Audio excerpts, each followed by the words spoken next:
Sabaïdi, bonjour à toutes, bonjour à tous. Bienvenue dans le podcast Sabaïdi, le premier podcast laotien francophone.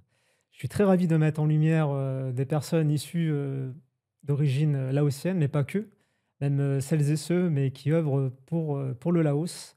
Donc moi-même, je suis d'origine. Et pour le premier épisode, je suis ravi d'accueillir Maître Tao Chan Sabadi. Somebody. Tiens, c'est marqué sur votre t-shirt. Ah, un mot extraordinaire.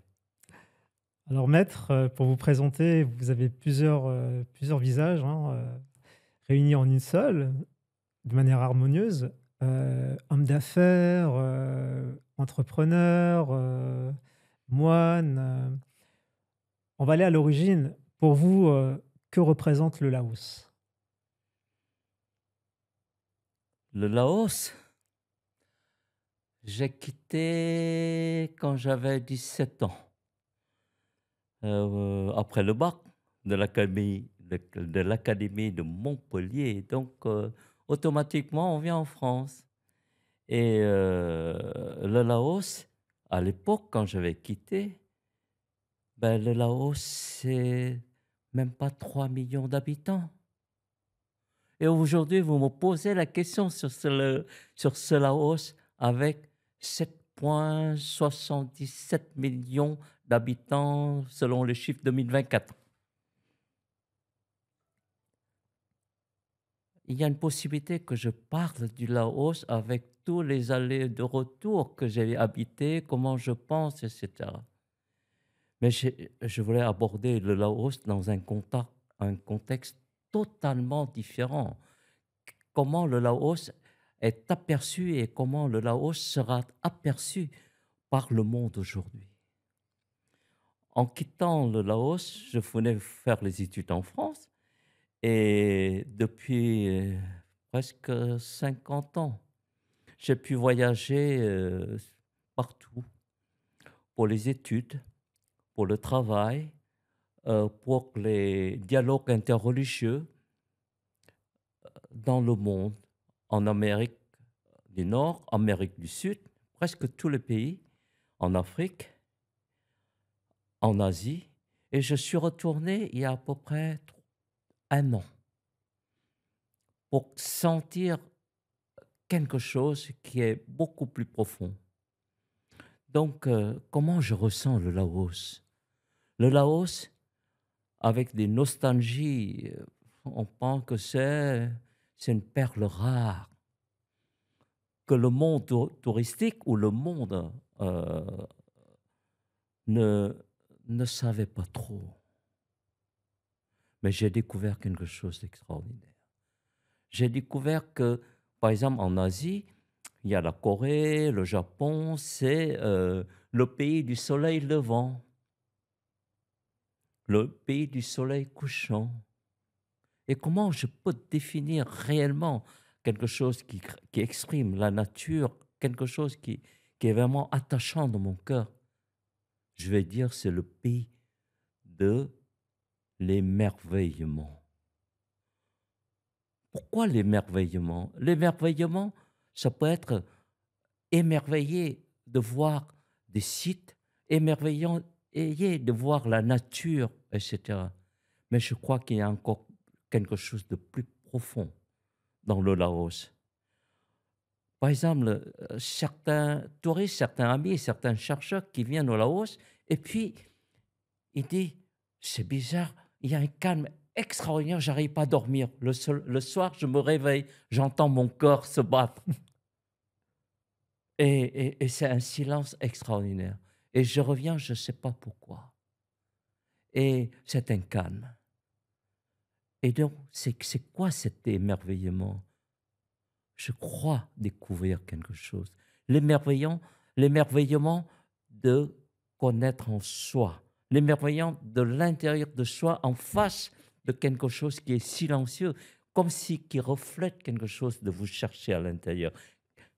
Et l'émerveillement également envers les Laotiens, les gens que vous voyez dans la rue, les gens que vous voyez. Tiens, vous voyez, Stephen, il a porté quelque chose, Sabaidi. Mais il y a deux choses qui font émerveiller les gens. La première, c'est le salut, la politesse, Sabaidi. Bonjour. Mais le ton en elle-même est un ton d'accueil, silencieusement, mystérieusement. Et puis une autre phrase qui, qui a fait réfléchir le monde spirituel dans tous les sens et qui utilise tous les Laotiens. Bopenyang, Bopenyang. On ne peut pas expliquer cette phrase, mais quels que soient les événements qui arrivent, c'est pas grave, c'est comme cela, c'est comme dans les pays musulmans, c'est Inch'Allah, c'est comme chez nous en France. Ah, c'est pas grave, la vie est belle. Mais dans cette phrase que les Laotiens parlent et répètent tout le temps en face d'un problème, C'est vrai. c'est Bo Penyang. Ça veut dire ben, rien de grave, tout va bien. C'est une sérénité de l'intérieur dans ce langage de ce peuple qui prend la vie comme elle vient et qui résout tous les problèmes par le fait d'être serein. Voilà un peu l'émerveillement chez la population, chez le peuple, avec deux notions, Sambaili. Voilà, fais voir le Sambaili avec l'éléphant qui est le symbole même du Laos, et le symbole également, ce qu'on appelle de l'intelligence. Euh, voilà un peu ce qui émerveille du Laos. Et vous allez visiter le Laos avec cette notion. Et les premiers mots que si vous arrivez à apprendre, Sambaili, et vous dites Mopenyang, vous êtes dans l'esprit des Laotiens. Et c'est une connaissance en soi dans le comportement, une connaissance en soi vis-à-vis des relations avec d'autres pays, vis-à-vis avec le peuple, vis-à-vis avec les gens que vous ne connaissez pas, avec cet accueil naturel. Donc ça vous change de l'intérieur, ça vous change votre regard, pas seulement vis-à-vis de ce que vous voyez, mais la nature en elle-même vous parle de la même manière. Et je vous invite, grâce à Stephen qui m'a posé cette question, que, que c'est là, je crois, c'est un peu la découverte de ce que l'être humain aujourd'hui, malgré toutes les beautés et autres, on ne trouve pas une tradition, quelque chose qui nous permette d'enraciner à l'intérieur de nous pour regarder une beauté, pour regarder quelque chose qui a un sens. Et voilà, pour moi, le Laos aujourd'hui, c'est le pays de l'émerveillement en soi et vis-à-vis de l'extérieur. Et vous allez découvrir partout, partout, chez les gens, au moindre, dans les repas, dans les échanges, quelque chose qui est si merveilleux. Le Laos, c'est cela pour moi aujourd'hui. Après 50 années de voyage partout, voilà ce qui est ancré dans mon cœur de ce qu'est le Laos aujourd'hui. Waouh, c'est énorme. Donc, maître Bonze, on appelle les moines bouddhistes les bonzes. Est-ce que vous pouvez nous expliquer, pour les personnes qui connaissent pas trop la religion, c'est quoi les principaux fêtes au Laos? Que fait-on généralement au Laos? Il y a la fête des morts, il y a la fête, il y a plein de types de fêtes, je pense. Euh, Au départ, le Laos s'appelle le pays de Bouddha. Et après, avec le tourisme, on appelle le père de l'inconnu, le père rare, abandonné, etc. Aujourd'hui, on revient vers cette tradition, vers ce ressenti de l'intérieur. Moi, comment j'étais introduit dans cette notion de spiritualité au sein même du Laos. Mais vous savez que quand j'étais enfant, j'étais gauche, j'étais gamin, ben, on vient souvent à la pagode. tout simplement parce que dans les pagodes, il y a les terrains un peu plus grands. Et c'est là où on peut jouer au football. Et on C'est vrai. vient jouer au football. Et, et puis, les moines, ils nous appellent pour nous donner des bonbons. Que- Quelle chance! À la fois, on peut jouer au foot, à la fois, on peut avoir des bonbons. C'est merveilleux comme paradis pour l'enfant. Et puis, avant de nous donner un bonbon, ils nous demandent de faire une prière. Oui, on prie, nous on prie vite pour avoir le bonbon. Mais la force des prières, la force de répéter et de voir des modèles, des gens, des moines, etc., la spiritualité rentre à travers cette tradition dans nous. Et on grandit, ben on cherche, chaque fois qu'on a un problème, qu'on essaie de résoudre un peu tous ces problèmes, ben on revoit un peu tout ce qui est à l'intérieur de nous on appelle l'affect et non pas les émotions. Et cet affect aujourd'hui, dans le monde scientifique, dans le monde spirituel, l'affect est quelque chose de plus profond à l'intérieur de nous, et puis on n'arrive pas à comprendre ce qui nous a affectés. On, on essaye de se débrouiller avec ce qu'on appelle nos émotions, mais on se débrouille réellement. Personne nous enseigne réellement comment maîtriser, manager les émotions, etc. Et je peux dire même, on doit commencer à voir dans l'éducation l'alphabétisation des émotions. Parce qu'on ne sait pas comment faire, on se débrouille comme on peut, et voilà. Et puis ça vient dans ce débrouillement, ça vient dans le monde, la notion de développement personnel. Et dans ce développement personnel, ben, on essaye de le faire, on essaye d'apprendre, on essaye d'être bien, on essaye d'être, si possible, le premier des premiers, etc. etc.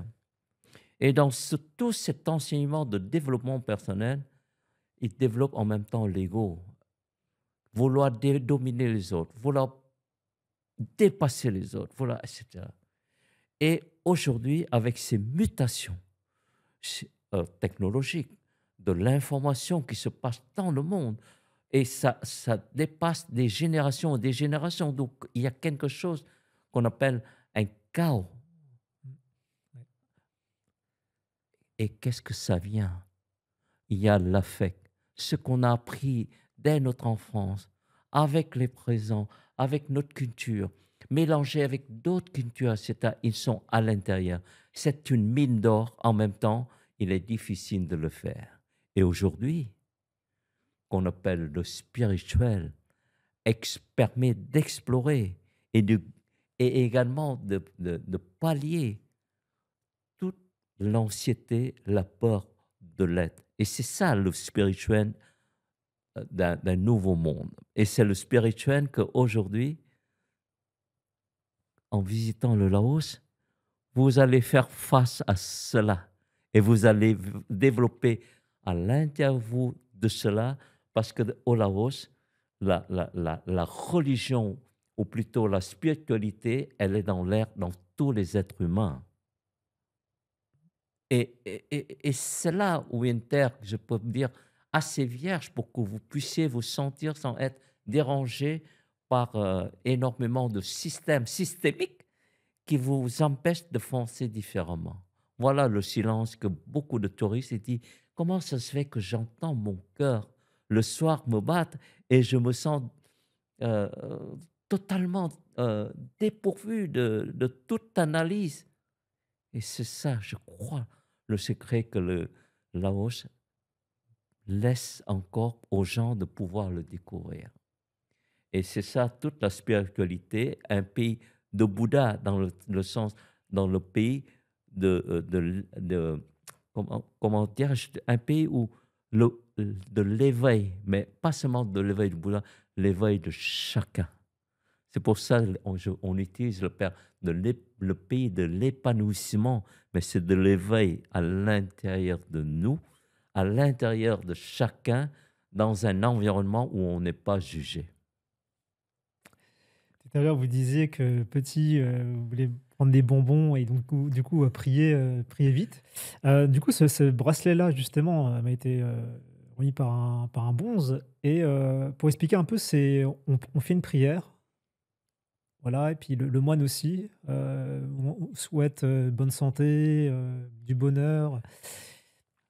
C'est C'est normalement le ficelle ouais, dans les traditions bouddhismes, un certain moine, un certain grand maître, lorsqu'il quitte la vie, ben, il y a ce qu'on appelle un fil d'or qui relie.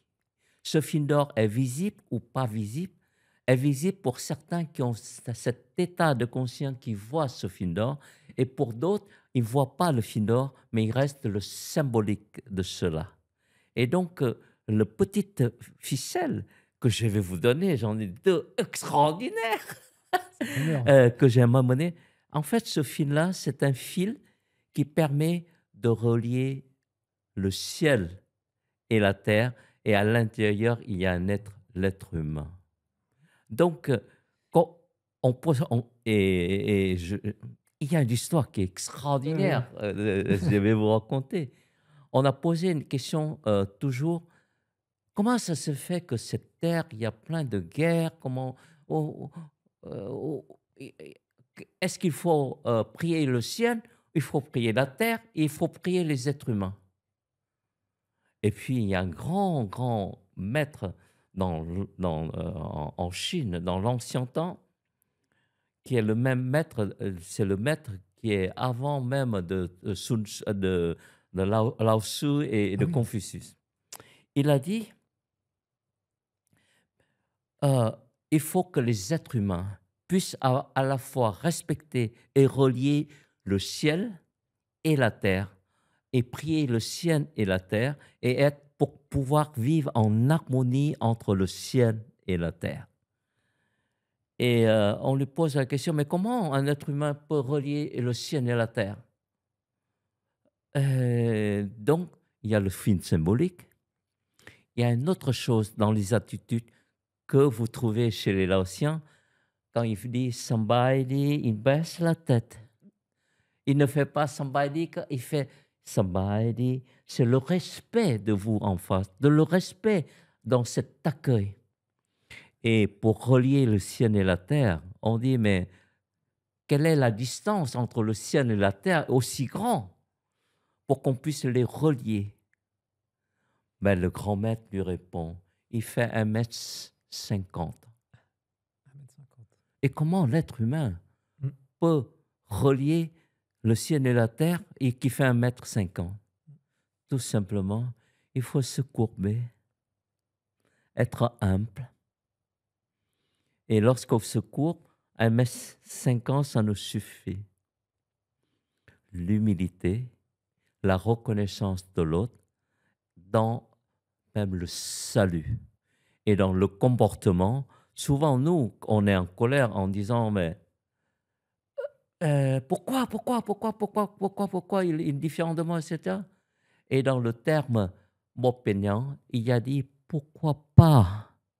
Voyez le sens même Mmh. de la spiritualité dans le sens pratique de tous les jours. Et c'est ça le spirituel qui est caché ou qui est là et qui est dans chacun de nous pour pouvoir avoir le temps, l'occasion de s'exprimer. Voilà. Comment vous expliquez, par exemple au Laos, le temps est très long. Les gens sont plutôt, comme on dit en laotien, sabai, sabai. On est cool, on est tranquille et ici, c'est plus, il faut que ça aille vite, il faut faire les choses.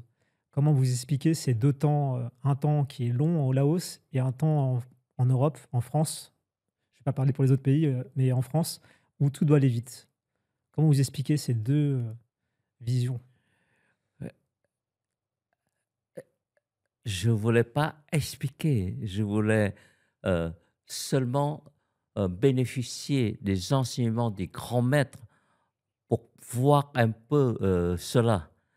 Heu, dans les enseignements des grands maîtres de toutes les religions, hein, bouddhisme, hindouisme, christianisme, et cetera, les grands maîtres, c'est des gens qui partent, qui essayent de trouver une certaine sérénité et ce comportement-là vient d'un fait extrêmement, heu, disons moderne, légitime et tout ce que vous voulez et on peut les relier également aux technologies, au développement. Mais dans la vie de tous les jours, heu, lorsqu'on est, inondé, de problèmes qu'on n'arrive pas à résoudre et cetera, on essaye de résoudre très rapidement et on réagit. On réagit et donc un petit problème devient un grand problème et ça commence à multiplier jusqu'au point où on ne sait plus, c'est quoi le problème. Donc les grands managers, les grands CEO, les grands maîtres, toujours lorsqu'il y a un problème de querelle entre les 2, ils les amènent et ils disent: «Parlez-moi de vos problèmes». Ah donc les 2 managers commencent à discuter, discuter et le CEO ou il reste.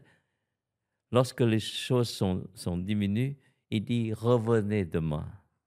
Quand les 2 reviennent demain, on lui pose la question: «Avez-vous trouvé la solution? Où est le problème?» Ben vous voyez, le problème déjà a disparu et tout ceci se résout d'une façon beaucoup plus simple. Donc dans l'enseignement, des maîtres de tous les jours c'est agir et non pas réagir. Agir, non Et pas ça et c'est l'enseignement dans le bouddhisme, dans mmh. tous les grands maîtres, hein. Et puis, de dire pas de poser la question: «Pourquoi, pourquoi, pourquoi?» et de dire: «Pourquoi pas?» C'est les 2 applications qu'on peut appeler spirituelles à haut niveau ou spirituelles à chaque niveau et tous les jours. Donc la modernité nous amène cette accélération ou même accumulation, sans cesse de ces sentiments. Laisse juste un peu le temps pour agir et non pas réagir. Là, vous trouvez un peu plus de paix. Et il est de même qu'on retrouve ça dans toutes les recherches de l'intelligence artificielle. Aujourd'hui, heu, quelle que soit votre profession, essayez de poser une question, moi je suis, docteur chirurgien en fin de mois avec mes 20 années de recherche, j'ai une question, comment je peux résoudre?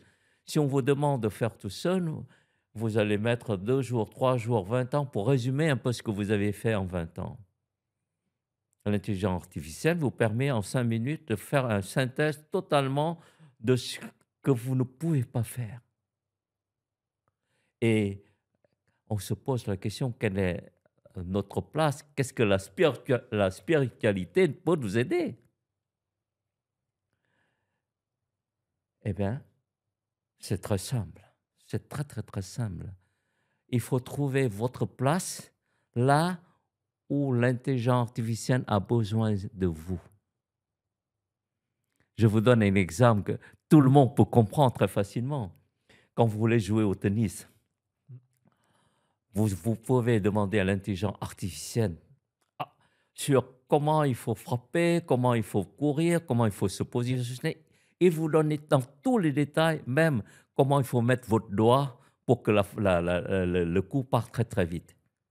Et avec tout cela, si vous voulez jouer au tennis, est-ce que vous arrivez avec toutes ces données? Non. Il y a un moniteur de tennis qui va dire comment il faut faire. Vous allez réaliser, vous allez travailler, vous allez faire tout cela. Donc, ça, c'est un exemple qui est très simple, c'est-à-dire l'être humain. Où est-ce à la place de l'être humain dedans? Et l'être humain, pour être calme, pour trouver sa place, il faut qu'il trouve sa sérénité. Et, et dans tout ça, quelle est sa place? Voilà un peu qu'on appelle un peu la spiritualité, mais c'est la spiritualité de tous les jours. Et si on va encore plus loin, l'intelligence artificielle avance d'une vitesse très rapidement, mais aujourd'hui, il est bloqué. Il est bloqué par quoi? Par comment économiser le maximum d'énergie permettant, par exemple, vous posez une question, il y a des algorithmes qui tournent sans cesse et tournent et retournent, Ouais, etc., pour vous donner peut-être en 5 minutes la réponse qu'il vous faut. Mais toute cette énergie, toutes ces choses qui tournent demandent une énergie incroyable. ouais, c'est vrai. Et cette énergie-là, et on cherche de limiter. Pour limiter cette énergie, c'est de dire de trouver quelque chose qui ne fait pas appel à des choses 1000 fois et qui, ne tou- et qui donne la réponse très rapidement. Et dans le spirituel, c'est pareil. Vous savez qu'il y a à peu près 30 000 idées qui passent en une seconde dans votre tête. Mais heureusement, ils tournent en rond sur un ou deux points, mais ils tournent en rond, ils tournent en rond et ils ne cessent pas. Et il est tellement intelligent que quand vous avez une idée, c'est déjà schématisé partout, partout, partout. Mais, et vous tournez, tournez, tournez comme les algorithmes pour trouver une solution. Ben, le spirituel vous permet d'être calme et de laisser que les choses qui tournent doucement et qui séquencent, c'est-à-dire qui laissent dans vos réactions, vous ne touchez pas, vous laissez séquenter cette idée, il tourne difficilement, et là, vous avez une clairvoyance, c'est-à-dire un algorithme qui permet d'aller très vite au point où il est nécessaire pour votre vie. Voilà le rôle de l'être humain, de la spiritualité, de la position de l'être humain dans toutes ces mutations. On va parler d'un autre sujet, peut-être un peu plus, surnaturel, les fantômes. Je sais qu'au Laos, on croit beaucoup aux fantômes. Est-ce que vous y Ah, croyez oui, aux fantômes? Est-ce que vous avez, fait face à ces êtres, ces âmes, en fait, vous-même? les forces surnaturelles, vous Oui, parlez. oui. Oh C'est là! loin, mais, parce que je sais qu'au Laos, c'est vraiment une croyance, on croit beaucoup aux fantômes. Euh, je crois parce qu'il existe. Je crois parce que énormément de gens ont croient. Et je crois parce que si tout le monde croit, c'est-à-dire qu'il existe quelque part. Et où est la part de vérité qu'on voit et où est la part des choses extrasensorielles, surnaturelles, etc. Quelle est la part des choses? Énormément de discussions scientifiques sont basées dessus. Mais n'oublie pas quelque chose. On croit ce qu'on voit et on voit ce qu'on croit. D'accord? Et à chaque niveau de croyance, il y a un regard. Rien que l'histoire de la naissance de Bouddha, lorsque la mère de Bouddha a été enceinte, il y a un éléphant blanc qui traverse ses côtes et qui rentrait à l'intérieur qui fait ça. Et, et certains histoires racontent que Bouddha, lorsqu'il est né, il marchait sur les nénuphars sous ses pieds. Faut-il croire ou faut-il pas croire? On peut croire pour les gens qui ont un regard sur cela. Et on ne voit pas pour ceux qui n'ont pas une conscience et un regard à cela. Et je profite pour cette occasion pour vous Oui? parler des 4 regards dans le monde. Ah oui, ça, c'est Comment on intéressant. distingue les 4 Oui, les regards? 4 regards, oui. Le premier regard, c'est c'est succinct, hein, c'est un partage. pour que tout le monde puisse aller plus loin de ça. C'est pas un dogme. Il y a 4 types de regards. Le premier regard, c'est le regard commun de nous tous, de moi aussi. C'est le regard, on voit là où il y a des choses visibles, c'est-à-dire avec nos yeux, etc. Ça, c'est le premier regard de tous les êtres. Bon, le premier, hein. Et puis le deuxième type de regard, c'est le regard qu'on appelle un regard un peu plus, dirais-je, qu'on appelle le regard des génies. C'est-à-dire ceux qui ont un talent, ceux qui font des recherches.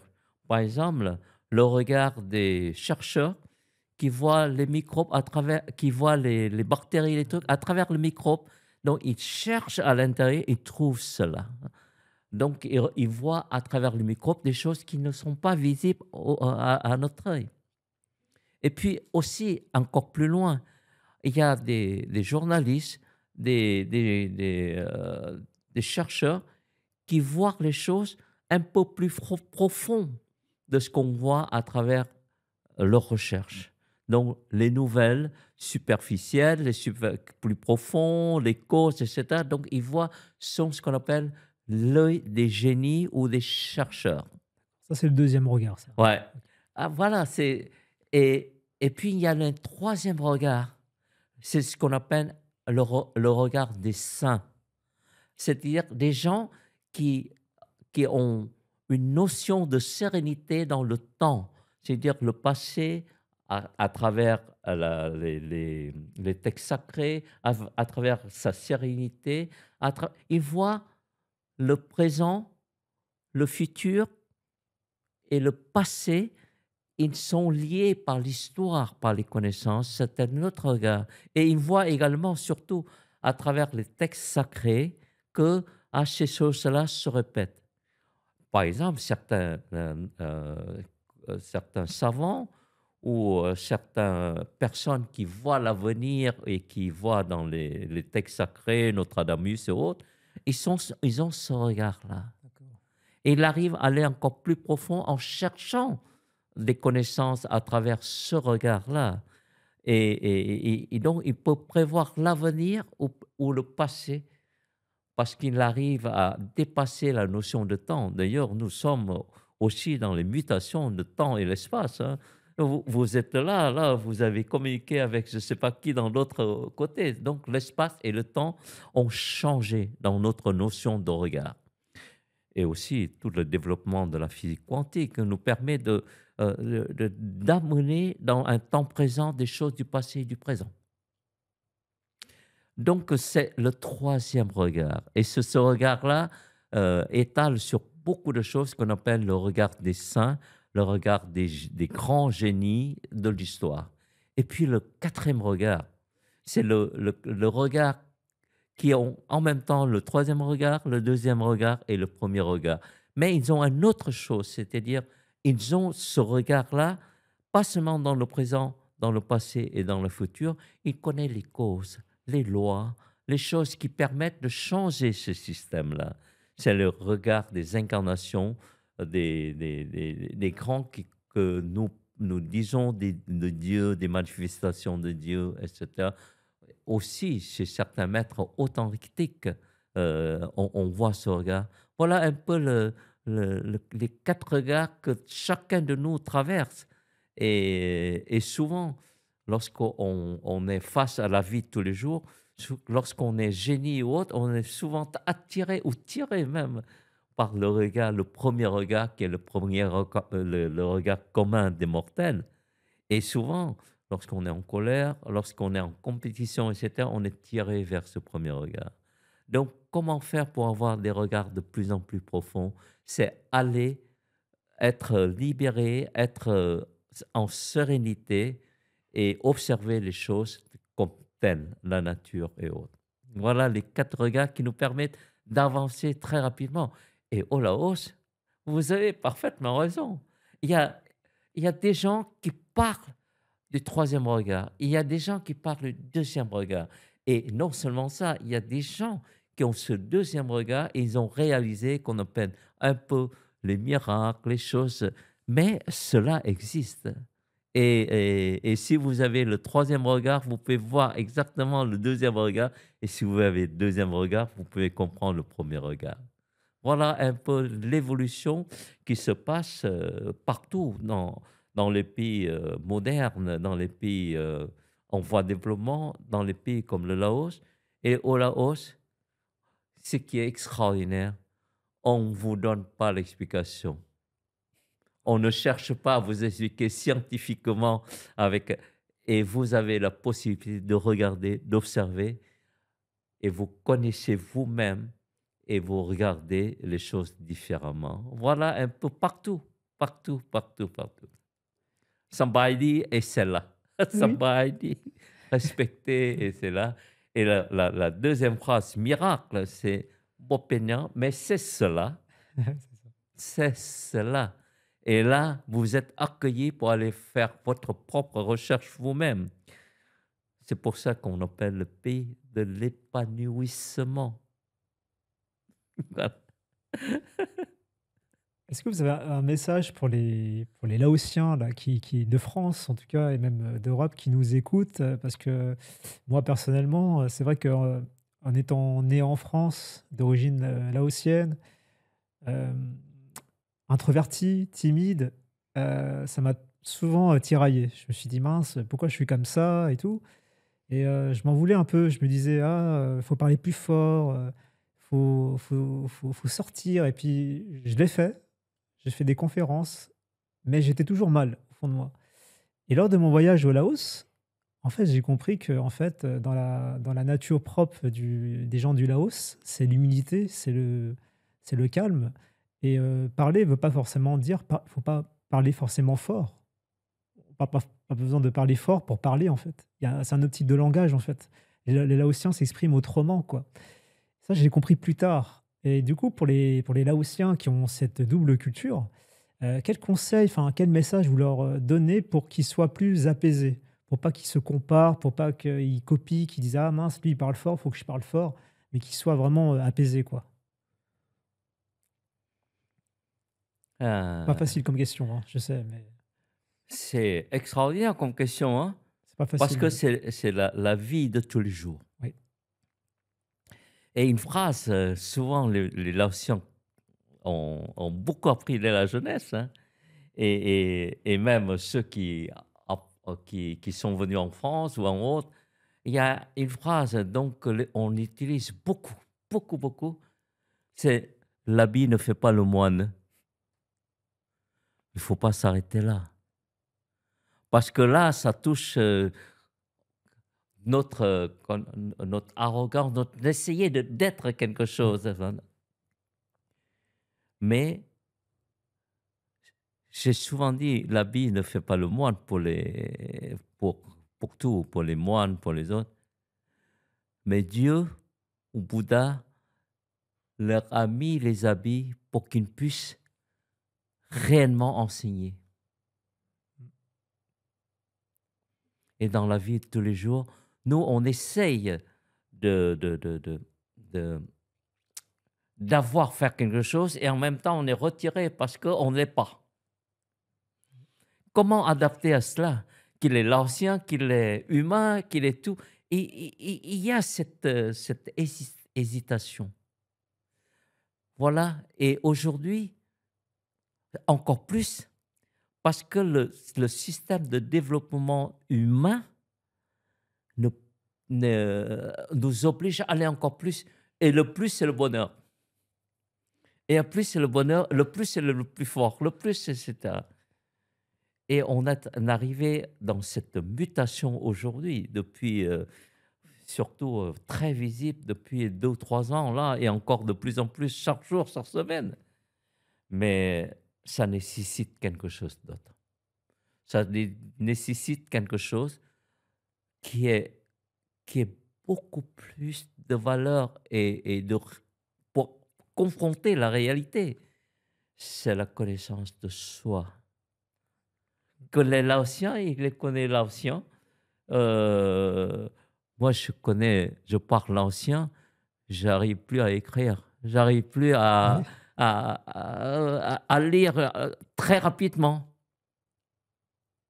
Ben, je reconnais, mais je suis enchanté d'apprendre à nouveau, et cetera, et cetera. Donc, c'est l'honnêteté envers soi-même qui donne le bonheur. Et ce bonheur-là qui permet d'aller encore, qui avance encore plus et encore plus et encore plus, c'est-à-dire être soi-même.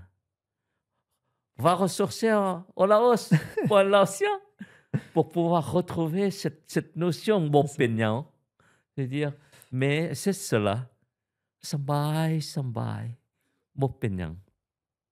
Voilà un peu ces notions.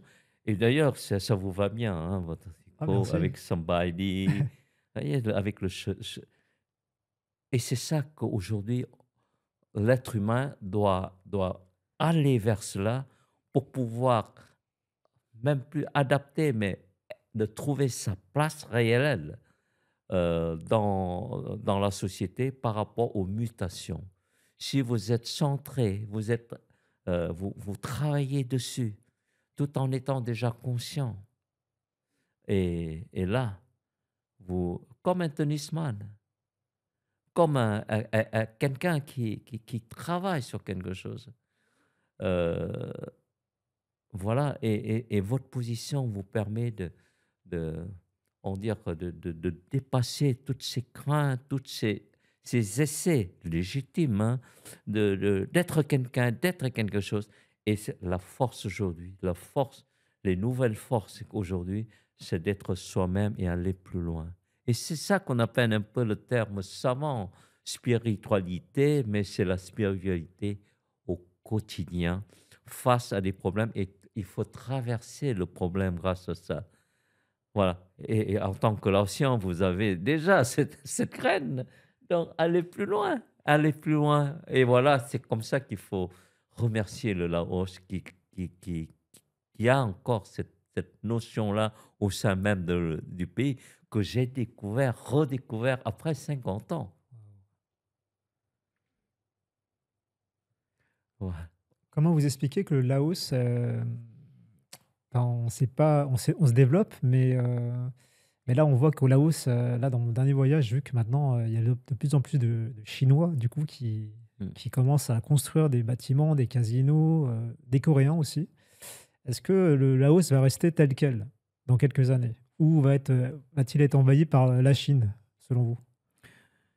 Heu, Si on essaye de développer, de parler comme un savant, un économiste, on dirait c'est parce que le pays ne se développe pas rapidement, Mmh. parce que le PIB ne se développe pas rapidement. Oui, c'est comme cela.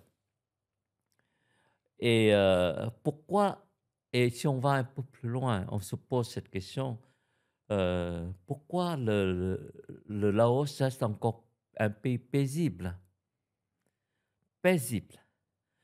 Ouais, parce que c'est montagneux, parce que c'est quelque chose d'autre. Mais les Laotiens, ils ne considèrent pas quelque chose, les ethnies, tous les ethnies sont considérées comme des Laotiens, c'est le seul pays. Alors qu'au Vietnam, il y a 47 ethnies, en Chine, il y a 57 ethnies, et il y a des ethnies qui dominent, etc. Et le Laos, on ne parle pas de l'ethnie laotien, ils sont tous Laotiens. Ouais, c'est vrai. Ça, c'est un Ouais. point qui est spécifique au Laos. Le deuxième, c'est, vous savez, quand on parle, quand on fait des prières, souvent, on fait tout ça, on a la sérénité, etc. Mais le samadhi, c'est un mantra, c'est un dhikr de tous les Laotiens qui répètent tous les jours samadhi, samadhi, samadhi, samadhi. Et si vous observez le samadhi laotien, il est plus long, il reste ancré. Et il respecte réellement, ce n'est pas bonjour C'est vrai. et c'est parti. Mmh. C'est quelque chose dans les traditions, dans quelque chose qui est lié à la terre et les traditions. Il dit samadhi plus longtemps. Vous pouvez essayer de calculer euh, et, et c'est plus d'une minute. Alors que le bonjour, le bonjour, Et le EO, c'est 30 secondes, même pas. Ça, c'est le Ouais, premier mantra. Le deuxième mantra, c'est le mantra d'apaisement, je dis. Mopénian. C'est cela. C'est exactement identique au mantra des musulmans, c'est Inch'Allah. C'est identique au mantra des Français, la vie est belle.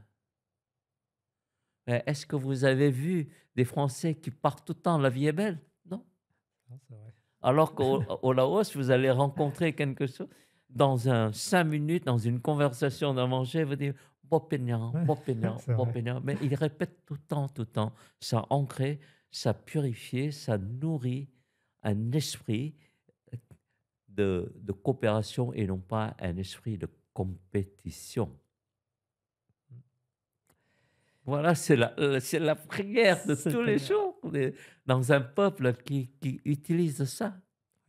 Et c'est comme on dit que le peuple tibétain est un peuple sacré qui connaît bien le bouddhisme, etc. C'est parce que la majorité des gens qui répètent Om Mani Padme Hum, Om Mani Padme Hum, tous les gens, un petit qui a Om Mani Padme Hum, on ne sait pas trop réellement le fait, mais on sait que ça ouvre quelque chose d'autre et ça apaise un peu plus les gens.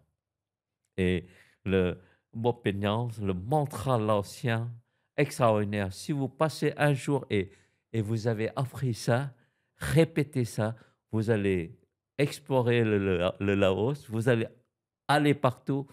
Et quand il y a quelque chose qui ne va pas, vous dites bon peignant, ben ça se résout tout seul. Voilà un peu le secret de cette tradition que j'ai découvert après 50 ans. donc vous avez voyagé, sur toute la planète. Quel est le point commun entre un imam, un rabbin, un prêtre et un bonze? C'est quoi le point commun? Oh, en fait, euh, il y a des choses que je peux expliquer, d'autres choses que je ne sais pas expliquer. C'est pas que je cache. Mais je suis arrivé en France. Ce qui est vraiment intéressant pour moi, c'est la culture française. La culture française, c'est une culture qui permet une liberté de penser. Et on peut exprimer, bon, peu importe, mais on peut s'exprimer. Et c'est un pays qui a cette liberté-là. Quoi qu'on dise, mais il a cette liberté-là. Et puis, c'est en apprenant le français, en apprenant, etc. Je vous signale, j'ai doublé la première année, j'ai doublé la deuxième année, hein. Mais, et après, une fois que j'ai doublé, ben, j'ai bien constitué les bases. Donc, j'ai fait doctorat en physique, doctorat en biophysique, doctorat en 5 finance, doctorats, hein, c'est doctorat. ça? Waouh, c'est Mais énorme. ça, ce n'est que, en fait, c'est ce qu'on m'a donné. J'ai pas beaucoup travaillé, mais Oh, c'est cette ouverture-là. ouais. Et j'ai compris après qu'il y a, dans le domaine de recherche, il y a 4 types de connaissances. Il y a les connaissances qu'on appelle téléchargées. Et ça veut dire que vous êtes là et puis on vous télécharge plein de choses, l'informatique, l'Internet, etc. On vous télécharge plein de choses. Vous avez l'impression de connaître beaucoup de choses. En fait, vous ne connaissez pas. Vous connaissez que les informations. Il n'est pas dedans. Donc, ce qu'on appelle des connaissances téléchargées. Et puis, dans les grandes écoles, vous avez des connaissances comparatives. Vous comparez ceci à cela, etc. Ça, c'est les 2 connaissances que les grandes écoles, tout ça, vous téléchargez à mort. Bon, mais il y a 2 autres types de connaissances qui sont extraordinaires. C'est les connaissances empathiques, les connaissances qui ont été créées à l'approche, à la connaissance de l'autre. Et les connaissances de l'autre deviennent votre connaissance parce que vous l'avez accepté, parce que vous avez développé, parce que vous êtes en quelque sorte innocent, sans compétition et une coopération. Et cette connaissance se développe. La première obstacle pour développer ces connaissances, c'est le jugement. Donc, vous ne pouvez pas développer ces connaissances. Et puis, la quatrième connaissance, la connaissance générative. qui se trouve dans tout. Et c'est-à-dire que vous ne faites pas de différence avec les autres. Par exemple, vous êtes très bon en physique, Oui. et puis vous avez traversé, vous avez vécu jusqu'aux maîtrises, doctorats, etc. Vous avez traversé ça. Et si, lorsque vous n'avez pas peur de se mettre dans un autre domaine, comme un domaine économique ou un domaine de marketing, mais faire glisser toutes ces connaissances dans un endroit pour que vous puissiez apprendre de la même manière et développer dans la même manière à travers vos expériences, vous développez une connaissance générative. Et là, si avec ces deux connaissances, vous pouvez passer à un domaine physique, à un domaine marketing, à un domaine même religieux, avec ce type d'ouverture qu'on appelle souvent aujourd'hui l'ouverture de cœur, vous arrivez à adapter et avoir toutes ces connaissances qui sont ancrées dans vous à travers votre expérience. Et là, vous pouvez avoir beaucoup de diplômes sans faire un effort téléchargé dans votre par l'ouverture. L'ouverture à ses connaissances, l'ouverture à vous-même. Et là, je crois que c'est ça qu'on a besoin. Et c'est ça qu'on appelle un peu, mais c'est deux types de connaissances. C'est dans la spiritualité. Oui, c'est dans la spiritualité de tous les jours. Et c'est comme ça que pourquoi on dit, ah, notre chemin le plus long, c'est de la tête au cœur. C'est ça le chemin le plus long. Faites cela, faites exactement cela, et vous verrez, c'est le monde. Ça se résume. La vie est belle. Bon peignant, tout va bien. Voilà. Est-ce que vous pouvez parler un peu des parce que vous m'avez dit tout à l'heure que HEC, vous contactez pour faire des conférences. Oui, On se dit HEC, vous, sur quelle thématique ils vous contactent? ah, c'est très pragmatique, hein, HEC, hein. S'ils Ouais, s'engagent dans quelque chose, c'est c'est très ça. commercial et ça réussit Ouais, grâce à leur formation. voilà. D'où est le c'est quoi le pont connecteur, du coup, avec vous? C'est parce que c'est tout simplement la question de HEC ou la question des grandes écoles. Ouais, C'est la majorité, surtout des grandes écoles, HEC, Harvard, Berkeley, etc. Ils ont toujours le même problème systématique. C'est quoi? C'est que lorsqu'ils sont formés une sorte de l'école, c'est des gars brillants, acceptés, gros salaire, bonne position et tout. Mais on a constaté que ces gens-là, d'abord, vers l'âge de 35, 40 ans, ils n'ont plus le sens de la vie. Ils sont malheureux. Ils sont souvent déçus. Et souvent, leur vie familiale commence à briser beaucoup de choses. Alors, ces grandes écoles posent la question suivante. Qu'est-ce que je n'ai pas enseigné dans mon cursus pour que ces élèves continuent à développer pour la société, pour eux-mêmes, tout un bonheur? Et c'est là la question qui se pose.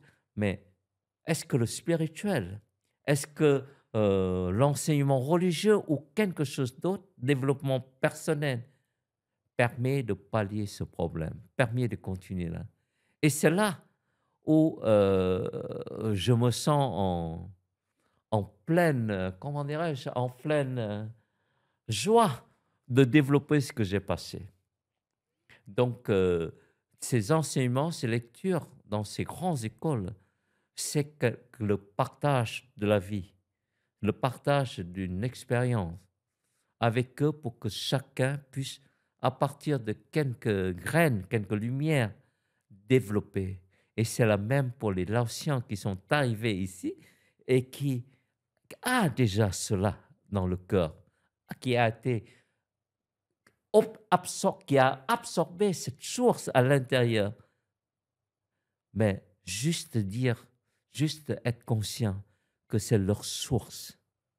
C'est à partir de cela que vous êtes aimé, que vous êtes, que les gens peuvent vous aider.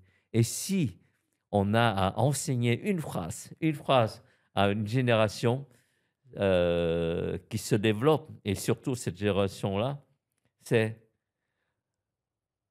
comment vous allez étudier, apprendre, vivre de telle manière que vous aimez les autres et que les autres vous aiment. Et à partir de ça, c'est votre mantra Bopignan va continuer à grandir à l'intérieur de vous et à vous faire découvrir que la vie est belle, comme on dit, et continue. Donc j'ai vu que en fait, le Laos, c'est le pays le plus bombardé de l'histoire de l'humanité. Peu de Laotiens en parlent, mais c'est comme, les Japonais, quoi. Avec la Ouais. bombe atomique, ils en parlent pas énormément. Souvent, j'ai remarqué les pays qui ont énormément, vraiment souffert, c'est les pays les plus silencieux, les plus calmes, les plus humbles et ils continuent leur chemin. Comment vous expliquez cette mentalité-là?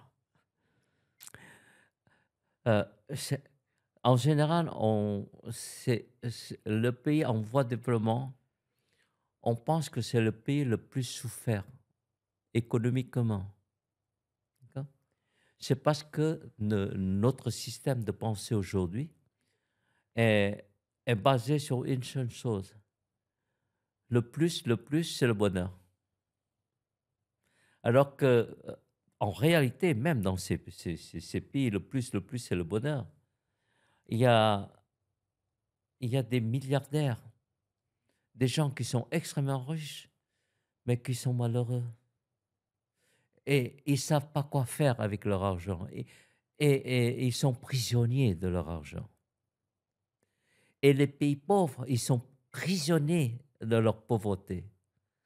Et la phrase qui est très simple, l'argent ne fait pas le bonheur, mais il fait le bonheur des pauvres. Parce qu'on est toujours dans cette conception que l'argent fait le bonheur.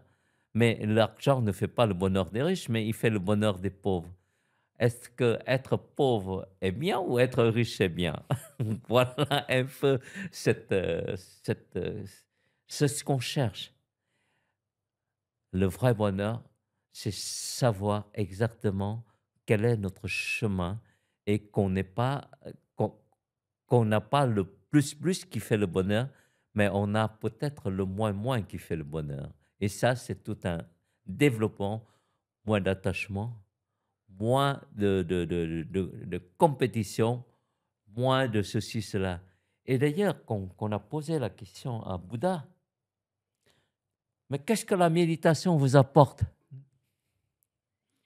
Bouddha a répondu d'une façon indirecte à celui qui a posé cette question. Donc, ce n'est pas à tout le monde, mais à celui qui pose cette question. Il a dit, je ne sais pas ce que la méditation m'a apporté.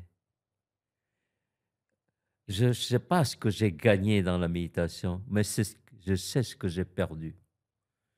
J'ai perdu la colère, j'ai perdu la haine, j'ai perdu l'avidité, j'ai perdu le chercher plus.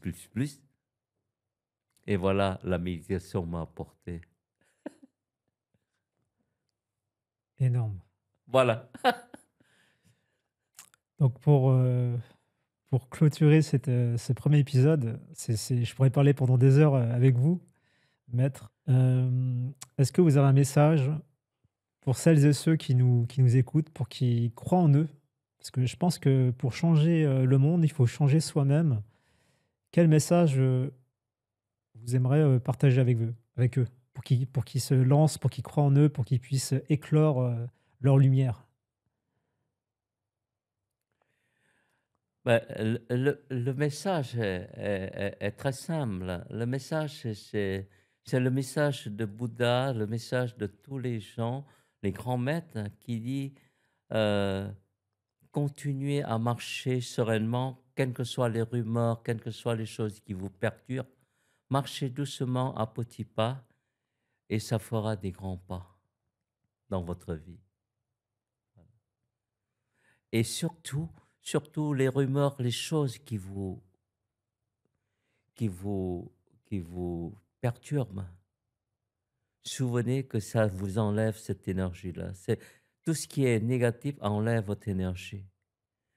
ayez toujours un esprit positif, marchez, marchez, vous aurez une infinité d'énergie sur votre chemin et continuez à faire ces petits pas pour faire des grandes choses énormes. Et le message pour les Laotiens, c'est partagez, partagez, partagez votre mantra avec tous les Laotiens, avec tout le monde que vous rencontrez. Elle est extrêmement puissante. Bopenyang. Et ça vous permet d'avoir des amis qui développent encore dans cette voie. Bopenyang, Sambaidi, Sambaidi, Bopenyang. Merci, beaucoup, maître Tao Chan et puis, comme je dis toujours, l'aventure continue. Krap Chai, Sawadee. Sambaidi.